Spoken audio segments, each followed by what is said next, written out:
Les pagué la cena, los regalos y hasta la camioneta nueva. En plena Navidad, mi papá me humilló y me corrió.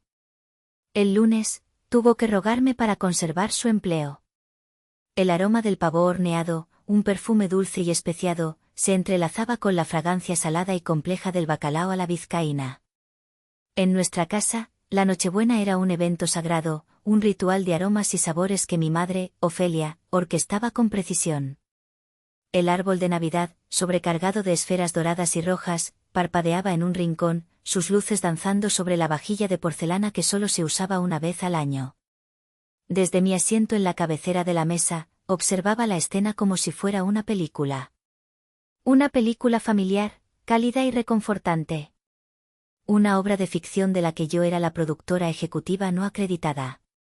Hacía menos de una hora, desde la discreción de mi teléfono, había realizado la última transferencia del año a la cuenta de mi padre. 40.000 pesos. El concepto que tecleé fue, préstamo personal, una mentira piadosa que ambos sabíamos que nunca se saldaría. Era el pago final para el enganche de su nueva Ford Lobo, una imponente bestia de cromo y acero que ahora ocupaba el lugar de honor en la cochera, un trofeo a su masculinidad financiado por el trabajo de su hija. Mi mirada se desvió hacia los regalos apilados bajo el árbol. El nuevo iPhone para mi hermano Dante, porque el suyo ya estaba lento. El delicado collar de perlas para mi madre, que había admirado en el escaparate de una joyería semanas atrás. Incluso el ridículo suéter navideño que mi padre desenvolvería más tarde con fingida sorpresa. Cada caja, cada lazo, cada centímetro de papel de regalo llevaba la huella invisible de mis interminables horas frente a una pantalla, de mis almuerzos de escritorio, de los fines de semana que sacrifiqué. Bueno, familia, carraspeó Fausto, poniéndose de pie con la solemnidad de un patriarca. El tintineo de su anillo de bodas contra la copa de sidra fue la señal para el silencio. Su rostro, normalmente tenso por las preocupaciones del trabajo, estaba relajado, enrojecido por un par de tequilas y el calor del hogar. Otro año que se nos va. Un año de muchas batallas, como siempre, pero lo importante es que aquí estamos. Juntos. Unidos. Sus ojos, pequeños y brillantes, recorrieron la mesa. Ofelia le devolvió una mirada de pura adoración. Dante levantó la vista de su teléfono el tiempo suficiente para esbozar una mueca de asentimiento. Cuando sus ojos finalmente se posaron en mí, la máscara de bonomía se resquebrajó, revelando una frialdad que me provocó un escalofrío. La familia, continuó, su voz adquiriendo un tono doctoral, casi de sermón, es el pilar de todo. Es como un cuerpo. Cada miembro, cada órgano, tiene una función. Y el cuerpo solo está sano cuando cada parte cumple con su deber, cuando todos aportan.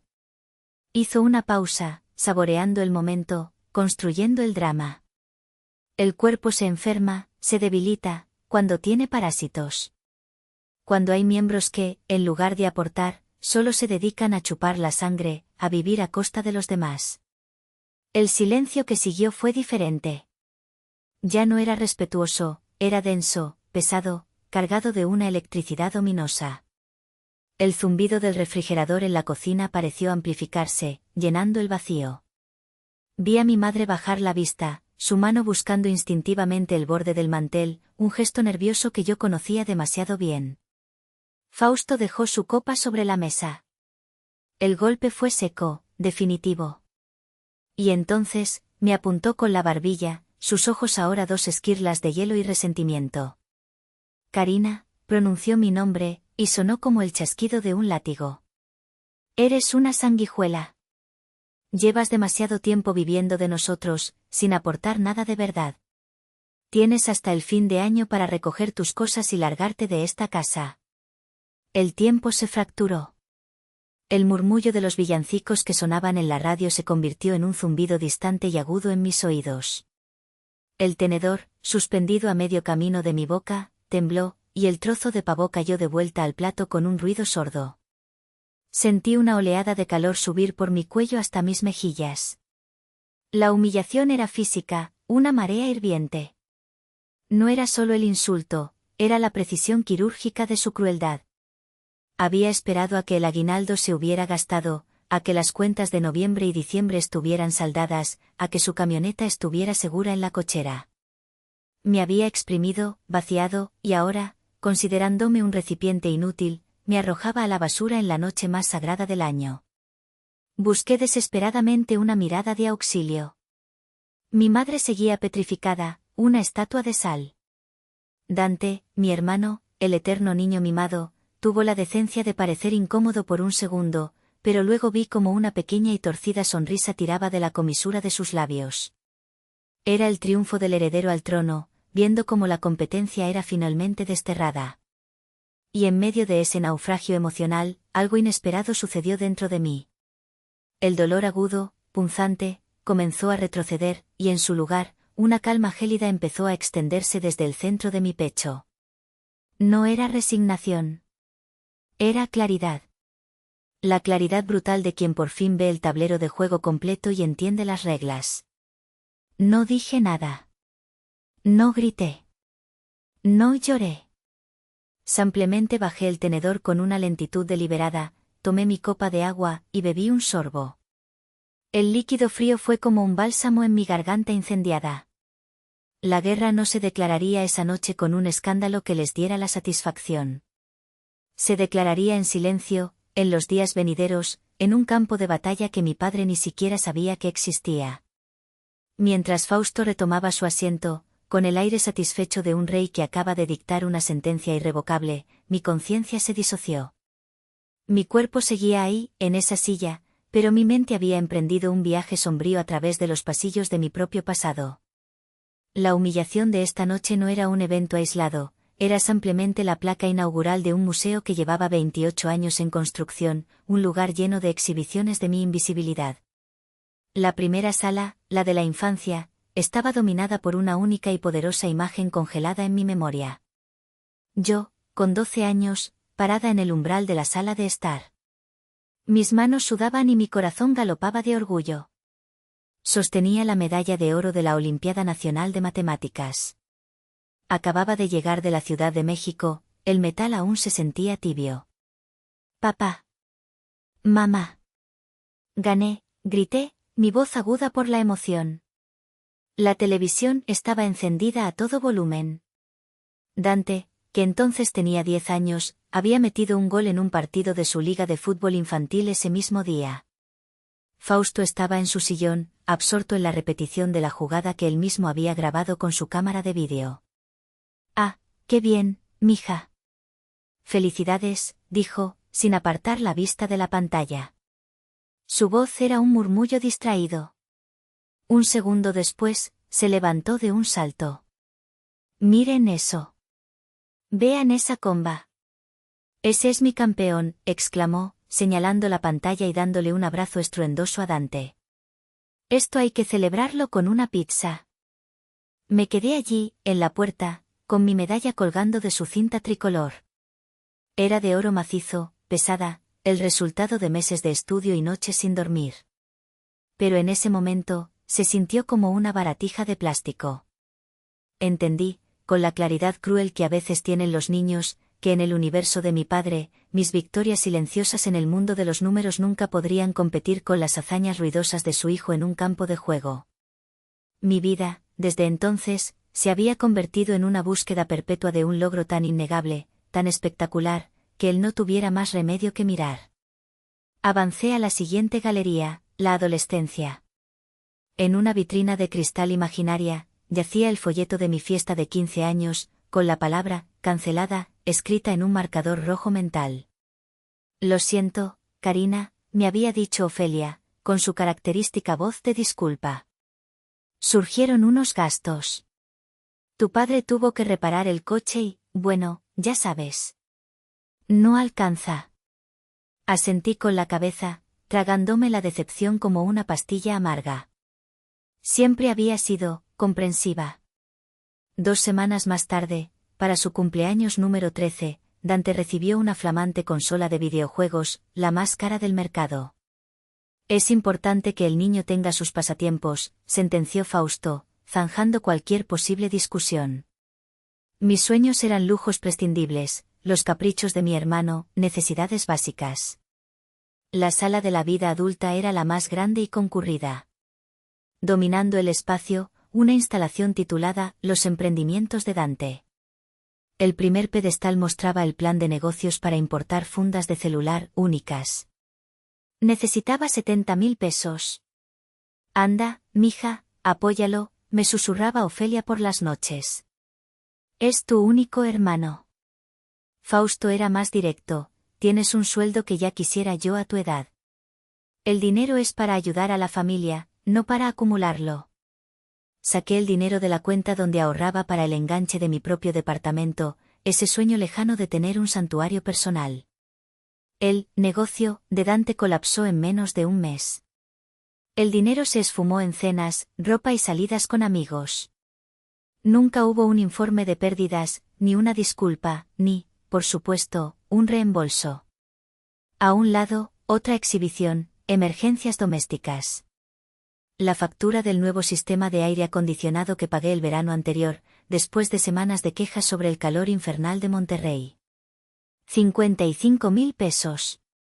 La factura de una supuesta endodoncia urgente de mi madre, que casualmente coincidió con una promoción en una clínica de tratamientos estéticos que vi anunciada en una revista. Yo pagaba, nunca preguntaba. Era más fácil así. Y luego, la pieza más reciente y ostentosa, la Ford Lobo. Ocupaba el centro de la sala final, brillante bajo los focos del recuerdo. Recordaba perfectamente la conversación. Solo un empujoncito, Karina, me había dicho Fausto, mostrándome la cotización como si compartiera un secreto de estado. 40.000. Te juro que te los devuelvo en cuanto me den el aguinaldo. Ambos sabíamos que era una actuación. Una farsa necesaria para mantener la ilusión de que él seguía siendo el proveedor y yo la hija obediente, y no al revés. Le transferí el dinero. Cada una de estas exhibiciones, cada uno de estos recuerdos, era una herida, una microtraición. Y al verlas todas juntas, iluminadas por la luz cruda de su «eres una sanguijuela», el patrón se reveló con una claridad cegadora. No era su proveedor, no era su hija. Era su patrocinadora. Su cajero automático. Su plan de contingencia. Mi función en la familia no era amar o ser amada, era facilitar, resolver, pagar. El recorrido por mi museo mental terminó. Volví al presente, a la mesa de Nochebuena. El aire seguía cargado de tensión. Pero algo en mí había cambiado para siempre. El dolor se había solidificado en un propósito. La víctima que había vagado por esos pasillos durante años había salido por la puerta transformada en la curadora de su propio destino. El museo estaba a punto de cerrar sus puertas al público. Y sus antiguos benefactores estaban a punto de descubrir el verdadero costo de la entrada. La farsa de la cena familiar se desmoronó en un silencio incómodo y pegajoso. Dante, con la agilidad de un adolescente que huye de cualquier confrontación, murmuró algo sobre tener que responder un mensaje y desapareció escaleras arriba. Fausto, por su parte, se levantó de la mesa con la pesadez de un monarca hastiado y se dirigió a la sala, donde encendió la televisión a un volumen innecesariamente alto. El sonido estridente de un especial musical navideño llenó la casa, una banda sonora grotescamente alegre para el drama que acababa de ocurrir. Me quedé sola en el comedor con mi madre. Empecé a recoger los platos, mis movimientos mecánicos, precisos. Era una coreografía que conocía de memoria, pero esta noche cada plato se sentía como un fragmento de la vida que acababa de romperse. Había comprado los ingredientes, había ayudado a cocinar la cena, y ahora, como último acto de servicio, limpiaba los restos de la fiesta en la que había sido públicamente desheredada. La ironía era un nudo apretado en mi garganta. Me dirigí a la cocina y abrí el grifo del agua caliente. El vapor empañó el pequeño cristal de la ventana que daba al patio trasero. Mientras el agua corría sobre la porcelana, sentí su presencia detrás de mí. Ofelia. Un vestigio de la vieja Karina, la hija que siempre esperaba, la que siempre perdonaba, afloró por un instante. Una parte estúpida y vulnerable de mí albergó la esperanza de que viniera a ofrecerme consuelo. Quizás, lejos de la mirada dominante de Fausto, se atrevería a ser madre. Quizás un abrazo, una palabra de disculpa, no se refería a eso. Karina, susurró. Su voz era apenas un soplo, cargada de una ansiedad que me hizo girar lentamente. Me sequé las manos en el paño de cocina, preparándome. La miré a los ojos. Estaban inquietos, huidizos. No me miraban a mí, sino a un punto por encima de mi hombro. Su preocupación, me di cuenta con un escalofrío, no era por mi alma herida. Era por algo mucho más práctico. Tu padre, a veces no mide sus palabras, comenzó, usando la misma excusa gastada de siempre. Sabes que el trabajo lo tiene estresado y cuando bebe un poco se le suelta la lengua. No había bebido tanto, mamá, la interrumpí, mi voz era un témpano de hielo, desprovista de la súplica que normalmente habría tenido. Y estaba muy consciente de cada palabra que dijo. Ella agitó una mano en el aire, impaciente, como si mis sentimientos fueran un detalle trivial que nos desviaba del tema importante. Bueno, eso ya no importa. Sé que estás enojada, y con toda razón, de verdad que sí, pero necesito pedirte un favor. Se acercó un paso más, su voz bajando a un susurro conspirador, como si temiera que las paredes pudieran oír. Mira, mija, antes de que te vayas y hagas cualquier cosa, ¿podrías por favor liquidar el estado de cuenta de la tarjeta de crédito? Es que la usé para comprar el pavó, y los regalos para tus primos, ya sabes, para que la familia no hable. La fecha de corte es pasado mañana y con todo esto, no quiero que se me pase y genere intereses. El aire abandonó mis pulmones. La pequeña y patética llama de esperanza se extinguió, ahogada por una ola de incredulidad helada. No era su hija. Era su gestora de finanzas. Mi corazón roto, mi humillación pública, el hecho de que me habían echado de mi propia casa, todo eso era secundario a un posible cargo por mora en su tarjeta de crédito. La tarjeta que, por supuesto, yo pagaba. La miré, y la imagen de mi madre, la que había idealizado y defendido toda mi vida, se hizo añicos. En su lugar, vi a una mujer aterrada, cuya única misión en la vida era mantener una precaria apariencia de normalidad. Una paz construida sobre mi sacrificio. Fausto era el tirano, pero ella era su primera ministra, la que se aseguraba de que el sistema opresivo funcionara sin contratiempos, la que lubricaba los engranajes con mi dinero y mi bienestar emocional. Una sonrisa se dibujó en mi rostro. No fue una sonrisa de alegría ni de amargura.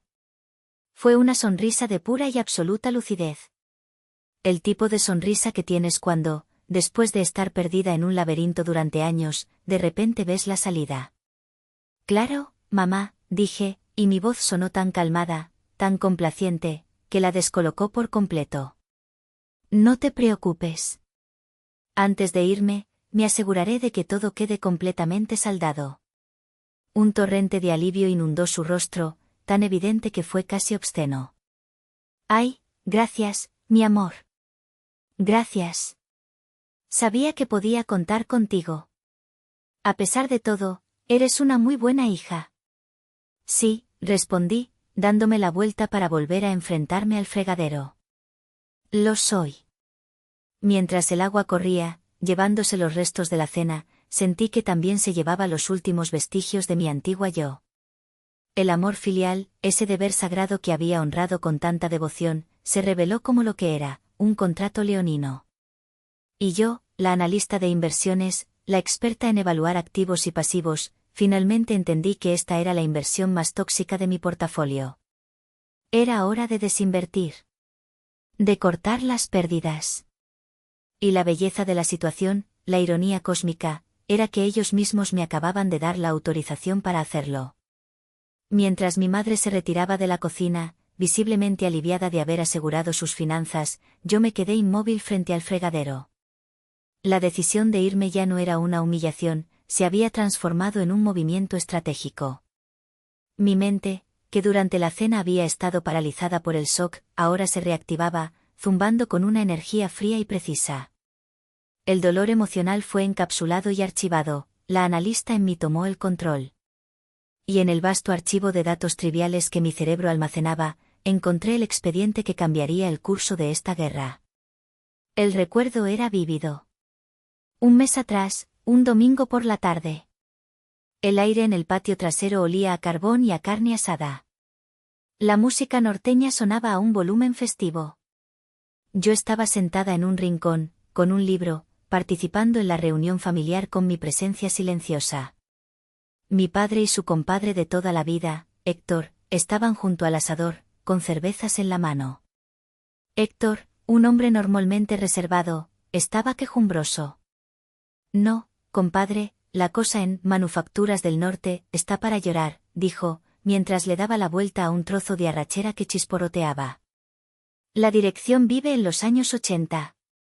No invierten, no innovan. Nos estamos quedando atrás a una velocidad que asusta. Si no la venden pronto, se va a ir a la quiebra. Fausto, mi padre, asintió con la cabeza, masticando con la boca abierta. Te lo he dicho 1000 veces, Héctor. Es una mina de oro dirigida por cavernícolas. ¿Te acuerdas de mi proyecto? Hace como 15 años les presenté un plan completo para un laboratorio de innovación. Para que dejáramos de ser simples maquiladores y empezáramos a crear nuestra propia tecnología. ¿Y qué me dijeron? Hizo una pausa para darle un trago a su cerveza. Me dijeron que era un sueño guajiro, para que inventar el hilo negro. Brutos. Por culpa de esa mentalidad mediocre, la empresa está como está. En ese momento, la conversación me pareció el típico lamento de dos hombres de mediana edad frustrados con su vida profesional. Pero mi cerebro, casi por instinto, había registrado las palabras clave: Manufactura del Norte, mala gestión, potencial desaprovechado, mina de oro. Al día siguiente en la oficina, entre reuniones y análisis de mercado, dediqué 1 hora a investigar. Mis instintos eran correctos. Las acciones de la compañía habían caído un 40% en los últimos 2 años. Sus informes trimestrales eran un desastre. Pero al escarbar más profundo, más allá de los números rojos, vi lo que los inversionistas de pánico no veían. Vi los activos, la planta física, la maquinaria pesada, antigua pero funcional, una cartera de patentes olvidadas pero aún vigentes, y sobre todo, una ubicación logística estratégica en el corazón del corredor industrial de Monterrey. Vi lo que mi padre había visto 15 años atrás, un potencial increíble, sofocado por una dirección sin visión. Era un gigante enfermo, pero no muerto. Con una oleada de adrenalina profesional, comencé a trabajar en secreto. Noches enteras, después de llegar a casa y soportar la atmósfera opresiva, me encerraba en mi cuarto y construía un modelo financiero. Hice proyecciones, análisis de riesgo, planes de reestructuración. El proyecto me consumió. Era un rompecabezas fascinante, un desafío intelectual que me servía de escape de mi deprimente realidad familiar. Una semana después, solicité una reunión con Armando Vargas, el socio principal de la firma. Armando era un tiburón, un hombre que olía el dinero como un sabueso huele la sangre. Respetaba los datos, no las emociones, y yo llegué a su oficina armada hasta los dientes con ellos. Es un dinosaurio, Karina, me dijo después de mi presentación inicial, cruzándose de brazos. ¿Por qué querríamos comprar un montón de chatarra oxidada? ¿Por qué no estamos comprando la chatarra, Armando?, le respondí, mi voz segura. Estamos comprando el terreno sobre el que está construida, las patentes que tiene archivadas y, sobre todo, la oportunidad de despedir a la dirección que la convirtió en chatarra. Le mostré mi plan. Una adquisición hostil, financiada con una mezcla de capital de la firma y un préstamo sindicado. Una inversión agresiva en tecnología y automatización. Y el corazón del plan, la creación de una división de I+D para capitalizar esas viejas patentes y crear nuevas. Le mostré las proyecciones, una recuperación del punto de equilibrio en 24 meses y un retorno de la inversión que le hizo levantar las cejas. Armando se quedó en silencio durante un largo minuto, sus dedos tamborileando sobre la mesa de caoba. Finalmente, una lenta sonrisa de depredador se dibujó en su rostro. Consígueme los números finales de la debida diligencia. Si son la mitad de buenos de lo que prometen, tienes mi apoyo. Prepara la oferta. Esa reunión había sido el punto de no retorno. Durante las últimas semanas, había vivido una doble vida esquizofrénica. De 9 a 7, era la arquitecta de una de las mayores operaciones financieras de mi carrera. De 7 en adelante, era la hija invisible que pagaba las cuentas y escuchaba quejas sobre la comida. La ironía era mi compañera constante. Mi padre se quejaba de los inútiles que dirigían su empresa, sin saber que su hija estaba a punto de comprársela por debajo de sus narices. Me llamaba sanguijuela, sin sospechar que yo estaba a punto de convertirme en la dueña de su fuente de vida. La puerta de mi habitación se cerró con un suave clic, un sonido que pareció sellar el fin de una era. El estruendo del especial navideño de la televisión se convirtió en un murmullo sordo, el ruido de un mundo al que ya no pertenecía. Por primera vez en horas, estaba sola, y el silencio me permitió, por fin, procesar la magnitud de la fractura. No lloré. Las lágrimas parecían un lujo, una respuesta emocional demasiado simple para la complejidad de la situación. En su lugar, sentí una extraña y vibrante claridad, como si me hubieran quitado un velo de los ojos. Abrí el armario, un espacio lleno de la ropa de la persona que solía ser, traje sastre para la oficina, jeans y camisetas para los fines de semana en casa. Saqué 2 maletas grandes del fondo, el polvo cubriendo ligeramente su superficie. Eran las mismas maletas que había usado cuando me fui a un intercambio universitario, llena de sueños y una ingenua creencia en la bondad del mundo. Comencé a empacar con una eficiencia desapegada. Primero la ropa de trabajo, doblada con precisión. Luego los libros de mi buró, estrategias de inversión, biografías de líderes empresariales, novelas que me habían servido de escape. Cada objeto que tocaba parecía un artefacto de una vida pasada. Encontré un viejo oso de peluche, con un ojo de botón colgando, escondido en el fondo de un cajón. Un regalo de mis padres cuando tenía 5 años. Lo sostuve por un momento, un vestigio de un tiempo en el que su amor no parecía tener condiciones. Lo dejé sobre la cama. No podía llevármelo. Pertenecía al museo de lo que fue y nunca volvería a ser. Mi teléfono vibró. Era un mensaje de mi tía Lidia. ¿Todo bien, Sobri? ¿Sobreviviendo a la cena? Era nuestro código anual, una broma privada sobre la disfuncionalidad de nuestras reuniones familiares. Pero esta vez, no era una broma. Decidí llamarla. Necesitaba anclarme a una voz que representara la cordura. Tía, dije, y a pesar de mis esfuerzos, mi voz se quebró ligeramente. Hubo una pausa al otro lado. ¿Karina? ¿Qué pasó? Tu voz, dijo Lidia, su tono cambiando instantáneamente de la ligereza a una seria preocupación. Y entonces, las palabras brotaron. Le conté todo, en un torrente bajo y rápido. El brindis, la palabra, sanguijuela, el silencio de mi madre, la sonrisa de mi hermano, el susurro sobre la tarjeta de crédito. No lo adorné, no lo analicé. Solo se lo presenté, los hechos crudos y brutales. Cuando terminé, un silencio pesado se instaló en la línea. Podía escuchar su respiración. Voy para allá ahora mismo, dijo finalmente, su voz era una cuerda tensa de furia protectora. No, tía, de verdad. No hace falta. Estoy empacando. ¿Empacando?, repitió. Y luego, entendió. Hija de su. Ese imbécil de mi hermano. ¿Sabes qué, Karina? Me alegro. Suena horrible, lo sé, pero me alegro. Por fin te dio la patada que necesitabas para salir de esa trampa de arenas movedizas. Él nunca fue un buen padre. ¿Y Ofelia? Ofelia siempre ha sido una cobarde. Eran verdades que yo siempre había sabido pero nunca me había atrevido a articular. Escucharlas en voz alta fue extrañamente liberador. Mi casa es tu casa, ¿me oyes? El tiempo que necesites. Sin preguntas, sin condiciones. Gracias, tía, susurré, sintiendo un nudo de gratitud en la garganta. Creo que te tomaré la palabra esta misma noche. Colgué, sintiendo una nueva oleada de determinación. No estaba sola. Tenía una aliada. Tenía un refugio. Continué empacando. En el fondo de un cajón de mi escritorio, bajo viejos estados de cuenta, encontré una pequeña caja de terciopelo azul.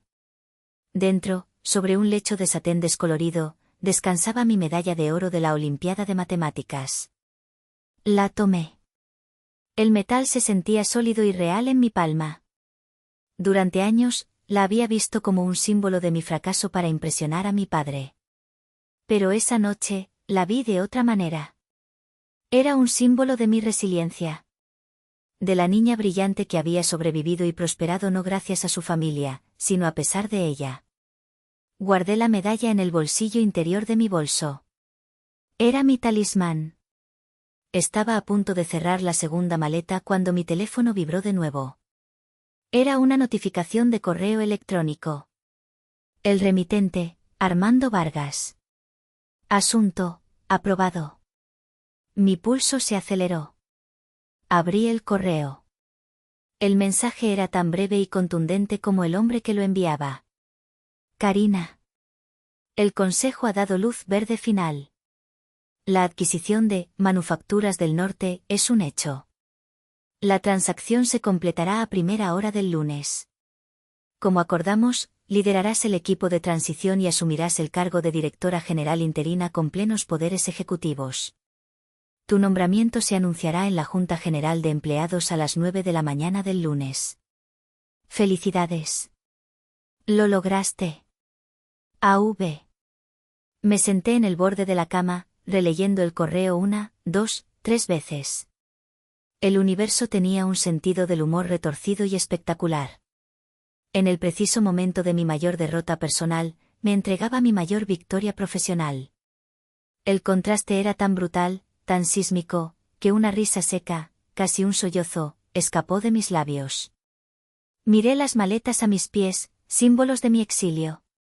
Miré el teléfono en mi mano, un cetro de poder recién forjado. Y el plan, que hasta ese momento había sido un vago instinto de supervivencia, se solidificó, tomando una forma clara, brillante y terriblemente hermosa. Mi padre me había dado hasta fin de año para irme. Me había dado una semana. Era más que suficiente. No me iría como una fugitiva. No desaparecería como una sombra. Me iría, sí, pero solo para regresar. Y cuando volviera, no sería por la puerta de servicio como la hija desterrada. Sería por la puerta principal, como la nueva dueña. El lunes por la mañana, un aire denso de anticipación y miedo flotaba en el auditorio de Manufacturas del Norte. La convocatoria a una junta general y obligatoria, anunciada por correo electrónico el viernes por la tarde, había sido el único tema de conversación durante todo el fin de semana. Los rumores se arremolinaban como hojas en un vendaval: despidos masivos, el cierre de una línea de producción, la venta a un consorcio chino. Encontré a mi padre, Fausto, en una de las filas traseras. Estaba con Héctor y otros 2 gerentes de su generación. Mantenía una fachada de calma y superioridad, aunque noté que tamborileaba con los dedos sobre su rodilla, un claro signo de nerviosismo. Tranquilos, tranquilos, lo escuché decir en un susurro audible, como un general calmando a sus tropas. He visto docenas de estos cambios. Vienen, hacen mucho ruido, cortan un par de cabezas para justificar su sueldo, y luego se dan cuenta de que no pueden operar esta maquinaria sin la gente que de verdad sabe. A nosotros, dijo, dándose una palmadita en el pecho, no nos tocan. Somos el motor de este lugar. Héctor asintió, aunque su rostro pálido no reflejaba la misma confianza. A las 9 en punto, las puertas se cerraron y las luces se atenuaron. Armando Vargas subió al escenario. Su presencia llenó la sala. Era un hombre acostumbrado a mandar, y se notaba en su postura, en su mirada directa, en la forma en que el silencio se hizo instantáneamente a su paso. Buenos días, dijo Armando, su voz profunda resonando a través del sistema de sonido. Voy a ser breve. Como saben, Manufacturas del Norte ha atravesado tiempos difíciles. Pero esos tiempos terminan hoy. Hizo una pausa, dejando que la declaración calara. Me complace anunciar que mi firma, Capital Estratégico Regiomontano, ha completado la adquisición total de esta compañía.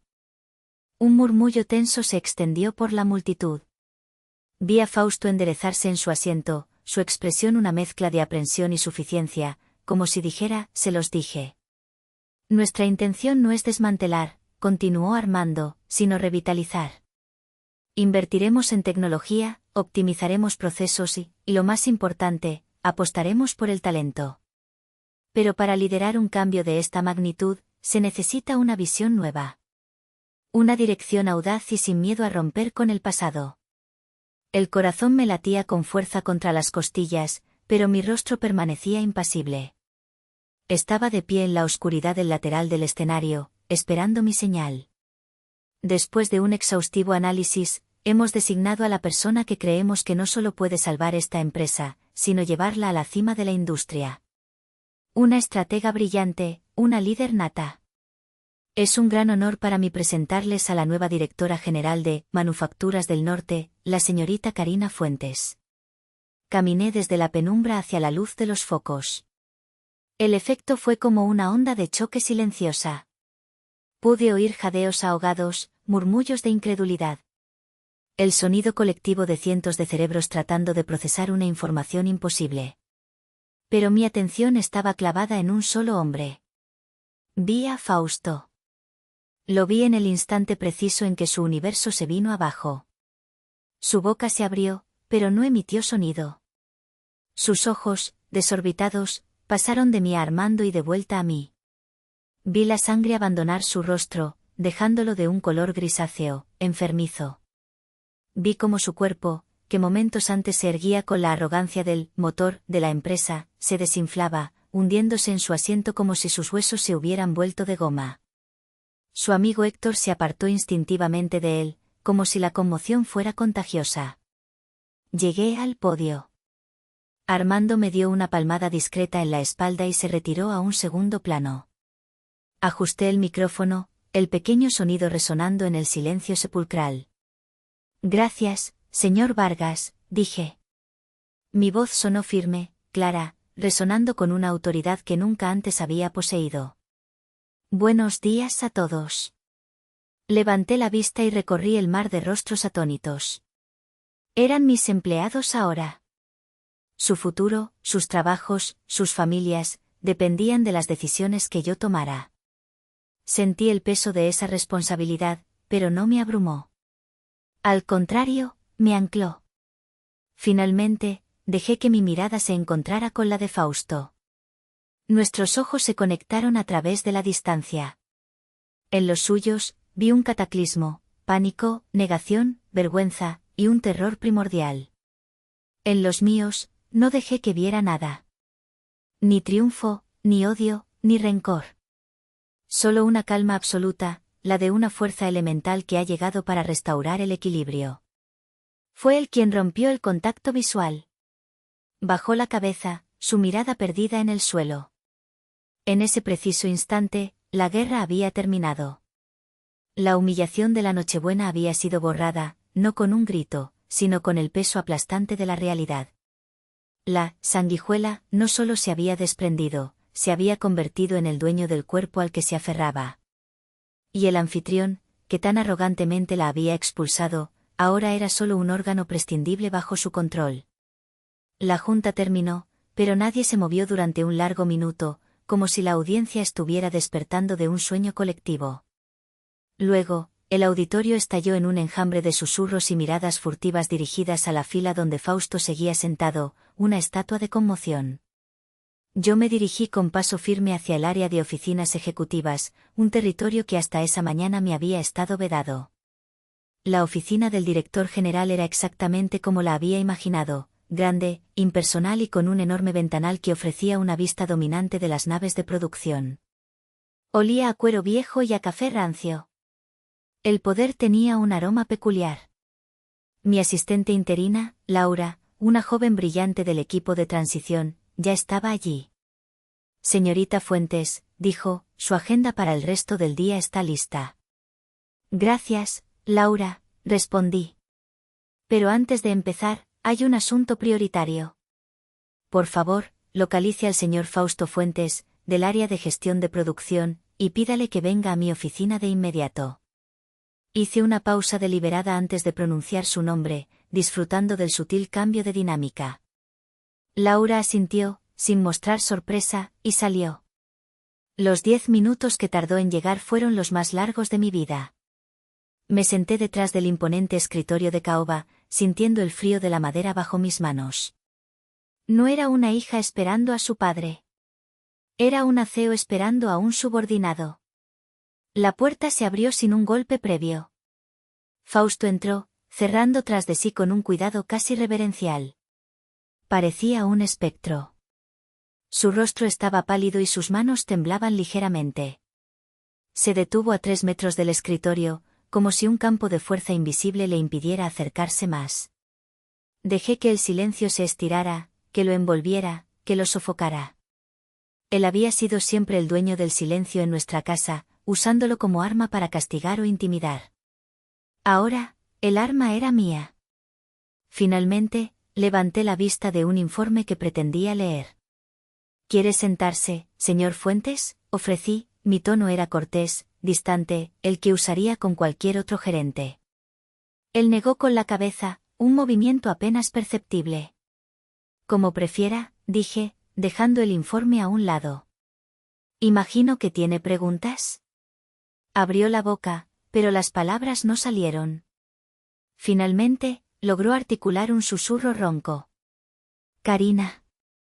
¿Qué es esto? ¿Una broma? ¿Una especie de venganza?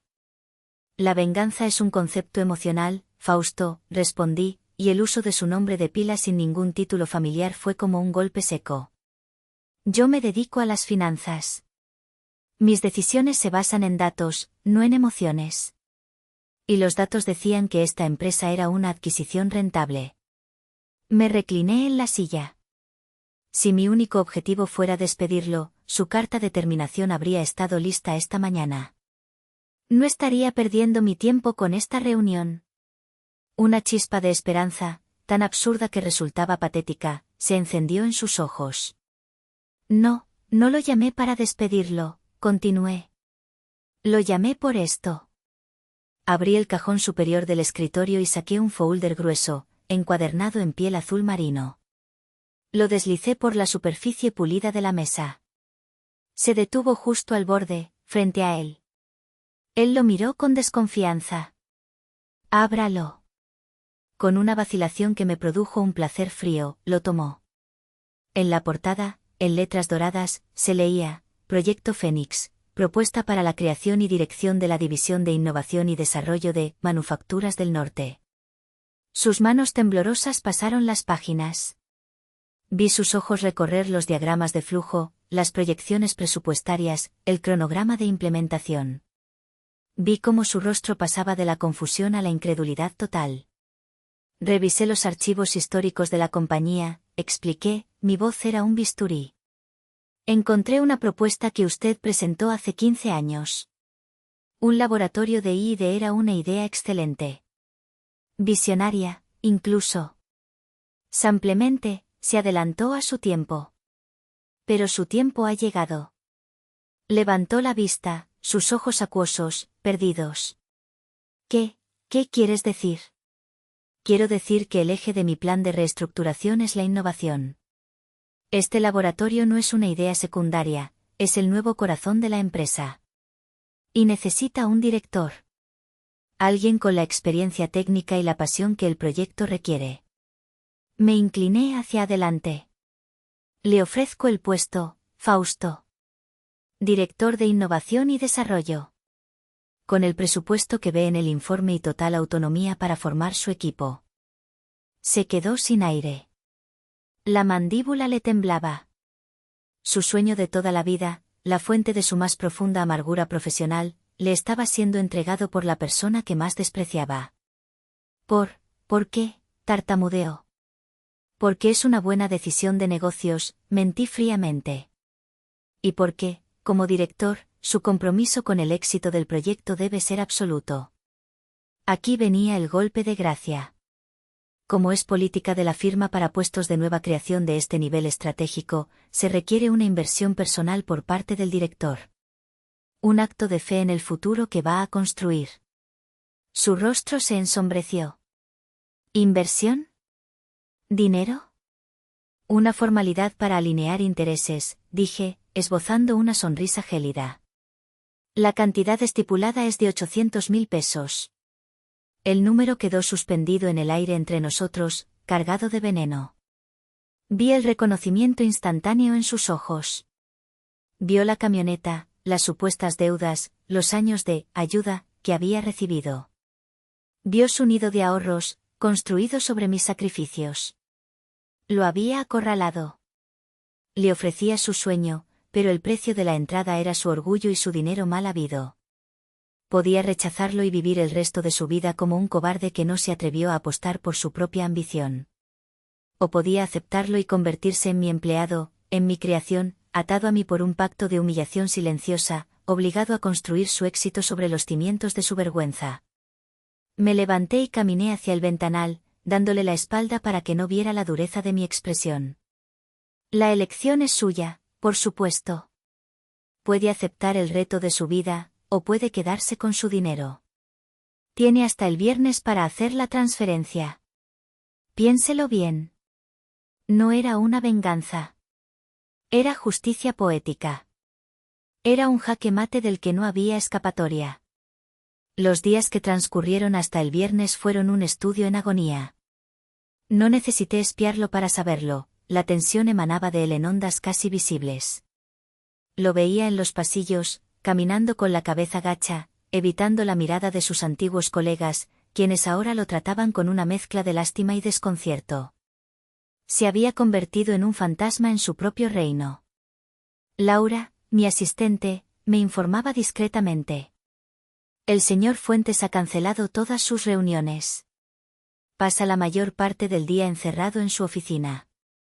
Imaginaba las llamadas frenéticas a mi madre, las discusiones, el peso de una decisión imposible. ¿Podría tragarse un orgullo cultivado durante 55 años? ¿O era más fuerte su apego al dinero que representaba su pequeña tiranía doméstica? El viernes, a las 4:57 de la tarde, a solo 3 minutos del cierre de operaciones bancarias, llegó la notificación. Un correo electrónico automático de la tesorería de la empresa. Asunto: confirmación de recepción de fondos, Proyecto Fénix.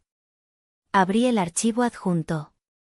Allí estaba, una transferencia por la cantidad exacta de 800.000 pesos, desde la cuenta personal de Fausto Fuentes a la cuenta de inversión del proyecto. Cerré los ojos por un momento. Había elegido la jaula dorada. Había apostado por su sueño, incluso si eso significaba vivir encadenado a mí. Una extraña sensación, una mezcla de triunfo y una inesperada melancolía, me recorrió. Había ganado, pero la victoria se sentía compleja, pesada. El lunes siguiente, el nombramiento se hizo oficial. El memorándum que yo misma redacté fue distribuido a toda la empresa. Hubo felicitaciones, algunas sinceras de los ingenieros más jóvenes que veían una oportunidad, otras forzadas y llenas de veneno de los gerentes de su misma generación. Vi a mi padre recibir las palmadas en la espalda, su sonrisa era una mueca tensa y frágil. Había conseguido el título, el prestigio, el laboratorio. Pero en el proceso, había perdido algo fundamental. Se había perdido a sí mismo. Los meses que siguieron fueron una lenta y fascinante metamorfosis. Fausto se lanzó al trabajo con una dedicación obsesiva. El laboratorio, que existía solo en papel, comenzó a tomar forma en un ala de la fábrica que había estado abandonada. Supervisó la remodelación, la compra de maquinaria de punta, la contratación de un equipo de jóvenes ingenieros brillantes recién salidos de la universidad. Objetivamente, su desempeño era impecable. Estaba construyendo exactamente lo que yo quería. Pero el hombre que lo construía era un desconocido. El Fausto ruidoso, arrogante y sentencioso había desaparecido. En su lugar, había un hombre silencioso, metódico y perpetuamente cansado. En las juntas directivas semanales, que yo presidía con una eficiencia implacable, él era un modelo de subordinación. Se dirigía a mí como directora Fuentes. Presentaba sus informes con una claridad concisa, sin una palabra de más. Respondía a mis preguntas directamente, sin desviarse, sus ojos fijos en la pantalla de la presentación, nunca en los míos. Era una actuación perfecta, y ambos éramos conscientes de ello. Yo era la dueña de su sueño, y esa deuda impagable era el aire que respirábamos en cada una de nuestras interacciones profesionales. Mientras él se encogía, yo me expandía. La libertad era un músculo que había olvidado que tenía, y ahora lo ejercitaba a diario. Con la ayuda de mi tía Lidia, que se convirtió en mi ancla y mi confidente, encontré un espectacular departamento tipo loft en el corazón de San Pedro. El día que firmé la hipoteca, sentí una emoción que ningún logro profesional me había dado. Era mío. Un santuario construido con mi propio esfuerzo, sin deberle nada a nadie. Lo llené de vida. Pinté una pared de un azul cobalto intenso, un acto de rebelión contra los tonos beige y aburridos de la casa de mis padres. Compré un sofá enorme y cómodo, plantas que llenaban los rincones de verde, arte de artistas locales.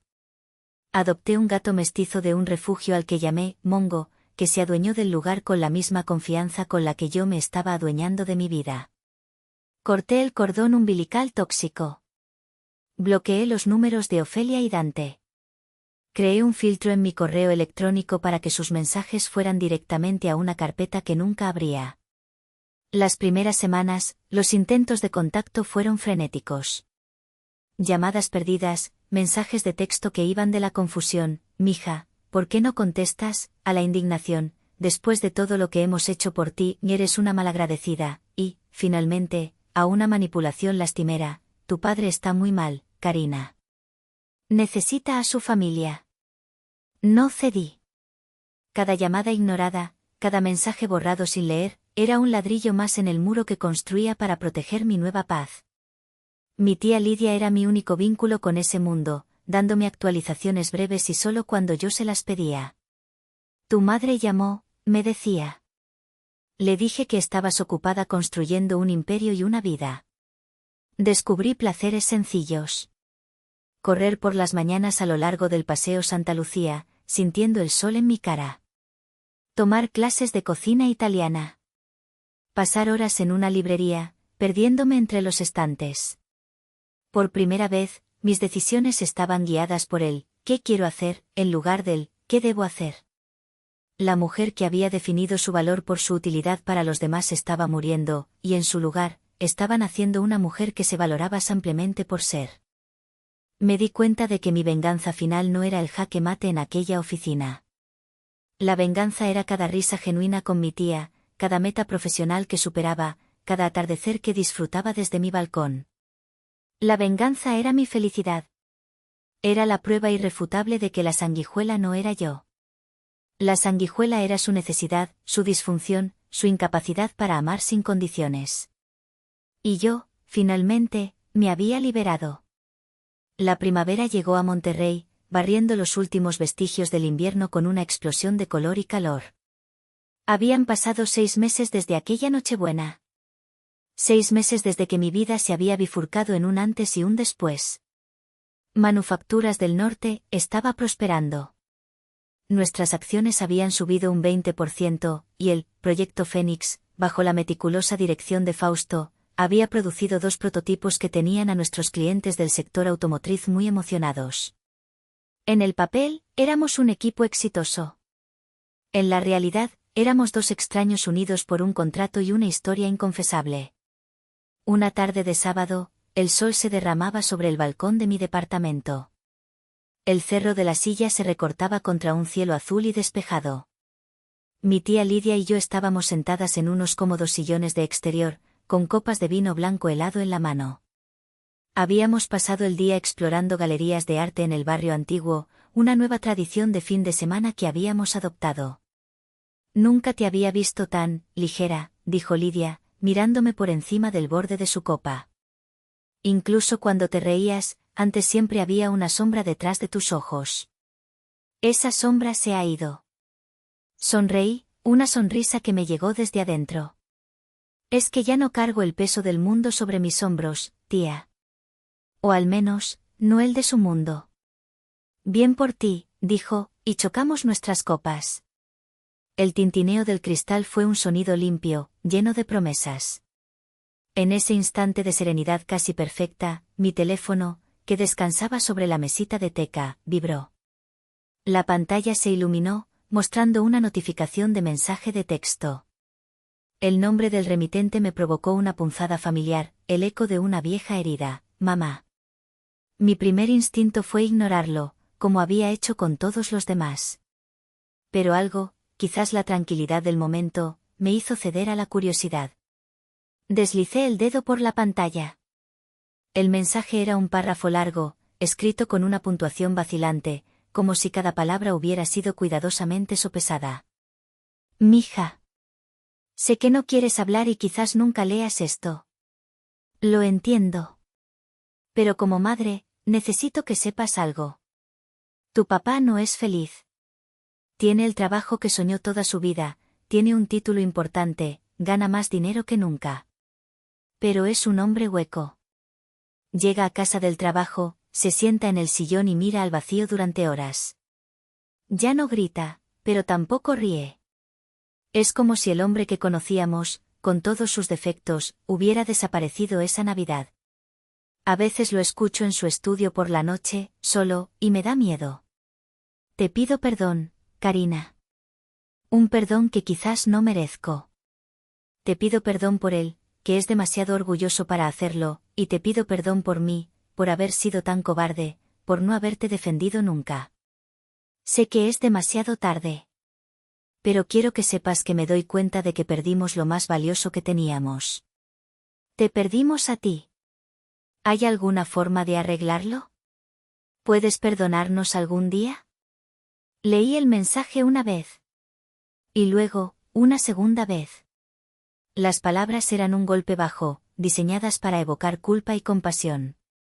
Y por un momento, casi lo lograron. Sentí una oleada de la vieja tristeza, la nostalgia por una familia que nunca tuve realmente. Imaginé a mi padre, un rey solitario en su castillo de sueños cumplidos.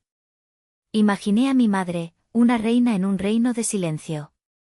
Pero entonces, levanté la vista. Vi el cielo abierto, la ciudad vibrante a mis pies. Escuché la risa de mi tía contándome una anécdota divertida. Sentí el calor del sol en mi piel y el sabor del vino en mi boca. Sentí la paz. La paz que tanto me había costado construir. El perdón era una pregunta para otro día, quizás para otro año, quizás para nunca. Pero la respuesta a arreglarlo era clara. No se puede arreglar lo que se ha roto fundamentalmente. Solo se pueden recoger los pedazos y construir algo nuevo. Y eso era lo que yo estaba haciendo. Sin responder, apagué la pantalla de mi teléfono y lo puse boca abajo sobre la mesa. ¿Todo bien?, preguntó mi tía, notando mi silencio. La miré y le sonreí, esta vez con toda la luz que sentía por dentro. Todo perfecto, tía. Todo está perfecto. Dicen que la familia es lo primero, pero, ¿qué haces cuando tu familia te pone al último? Le di a mi padre su sueño, pero le quité su orgullo. ¿Hice lo correcto, o debí haberlo perdonado? ¿Ustedes qué hubieran hecho?